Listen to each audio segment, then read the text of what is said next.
Hi everyone and welcome back to my new model Barmy channel, and something's arrived through the letterbox. Right, let's see what we've got then. These can wait. And postman's bin, as I said. Let's have a look and see what we've got in here. So, Budget Model Railways, the guys there, Mike and Douglas, have sent me their new OO9 engine shed, if I can actually get into it, to review and build. Let's get the envelope out of the way. So let's see what we've got in the packet. So this is one of their 3D printed kits. So, okay, yeah. So we've got some roof components, walls, oh it's all quite straightforward by the look of it, doors, nice, yeah. Okay, so yeah, the moulding all looks nice and defined. So I think, oh, it's got gutters moulded into it as well, that's a nice touch. So yeah, I think what I'll do, I'll start to tidy up the edges, which is always a good place to start with these 3D printed kits. And then once it's all tidied up, I'll super glue it all together. And then we can look at painting. So yeah, I'll be back in a mo. Right, so I've glued the four sides together, so the four walls. The tidy up of the components is quite straightforward, only requiring a little bit of work with the sanding block. One of those and a sharp scalpel blade. There was a few little marks on the corrugations here, but I mean, it's like all 3D printing, you're going to expect a few warts here and there, so they were easily dealt with and got rid of. I've glued the roof together as well. So I think what I'm going to do now is I'm just going to attend to some of these gaps, so in the gutters and things like that. So I shall run some acrylic putty, I think, into the gaps.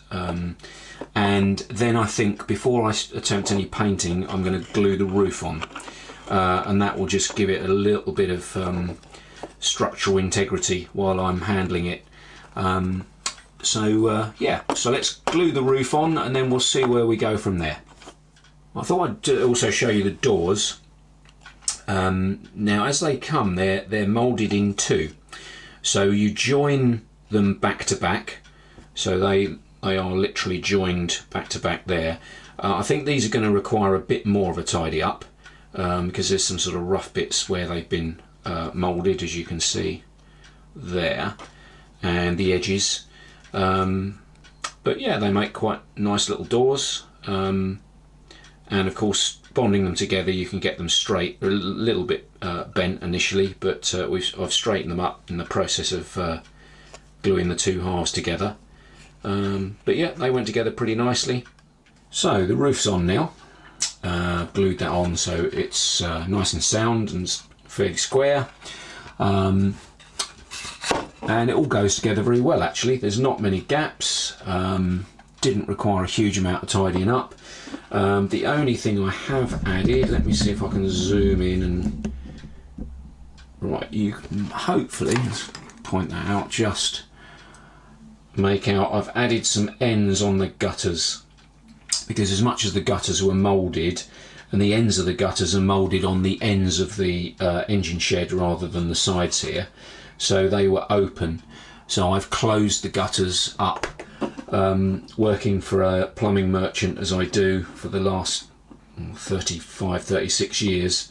I couldn't let that go. I needed to put a stop end on this end and a what we call a stop end outlet on that end. So yeah, I think next we will probably be doing a coat of primer, and that's just going to be a rattle can job.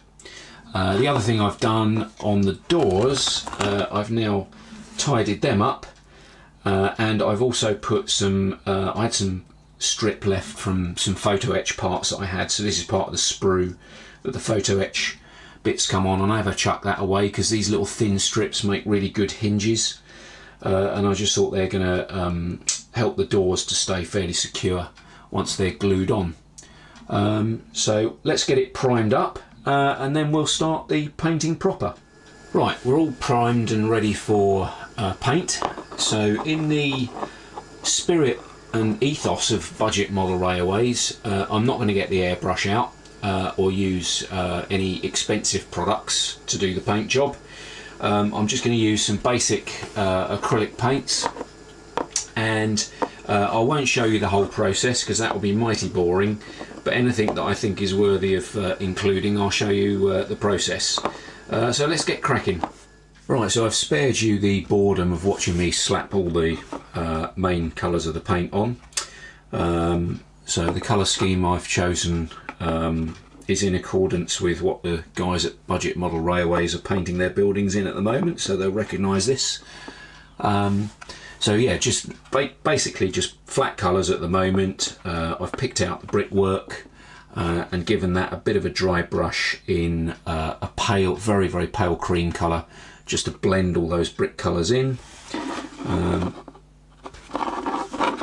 So yeah, that's gone on fairly well, giving it a sort of dark grey coat in the centre of it. So I think the next stage is going to be weathering. So for that, once again, I'm going to try and use some inexpensive things to weather. So this will be my cheap set of artists oil paints, which I shall just create some washes using these and white spirit. And I may well, on some of the metalwork, the corrugation, make up some rust pigments. So I bought a set of very cheap artists pastels, and literally I just scrape a knife along them and then to produce powder, and then I add a little bit of isopropyl alcohol to make a paste, and the IPA works as a good fixative. So once all the weathering is done, I'll give it a coat of matte varnish, I think, to seal it all in. So let's crack on with the weathering. Right, so I've used the washes, so that just shows you what I had left. So that's just simple oil paints, artist oil paints, and white spirit mixed together. So I've now applied the washes to the building. Now, in fairness, I think I might stop there. I might not bother with the pigments, the weathering powders and things, because I don't want to overdo it, and you can easily overdo these things. So what I've basically used is a black and burnt umber wash for the corrugations, just to knock them down a bit, make them look a little bit more old and weathered. I've used a burnt umber and orange wash on the roof to just give it a hint of rust there, and I've used a dark grey wash on the brickwork just to pick out the mortar joints and once again just blend the bricks in. So I'm quite happy with that. I think the next step, I'll probably address the glazing, and I'm just going to do a little bit more weathering on the woodwork, so around the doors, the back door here, put some wear marks where around the handle where people would have sort of brushed against it with their hands, and the same with the main doors. I'll glue those on the front of the engine shed, and yeah, I'll put some extra wear on there. So yeah, back soon. Okay, so this is where we're at now. I've got the glazing done, and I've finished the weathering. So after the oil washes, I did apply a little bit more dry brushing to the corrugations just to give them a little bit of tonal variation, and the same on the roof. So some lighter highlights on both surfaces, and also the doors and windows. So yeah, a nice little kit. Now, I was pleased how this turned out. So what I thought, well, rather than having it in isolation, and given that I haven't really got a layout that this can go on, or neither have I got the room at the moment to build a OO9 layout, I decided to build, move this over, I decided to build a little base. Let's get that in focus.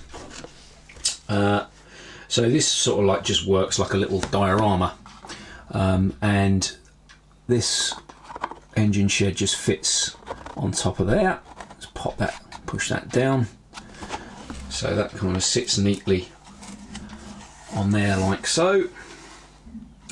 And I thought, just to finish it off, to give you the sort of total look, we pop my Budget Model Railways OO9 loco body on chassis on there, and there we go. That's sort of the whole effect then, which is rather splendid. So yeah, so in summary, nice little kit for what it costs. I think it's a tenner on their website at the moment. You'd be hard pushed really to buy all the plasticard to make all that for that kind of money. So actually, as much as I'm a devout scratch builder, as you know, in this particular case, that would represent better value for money buying the kit.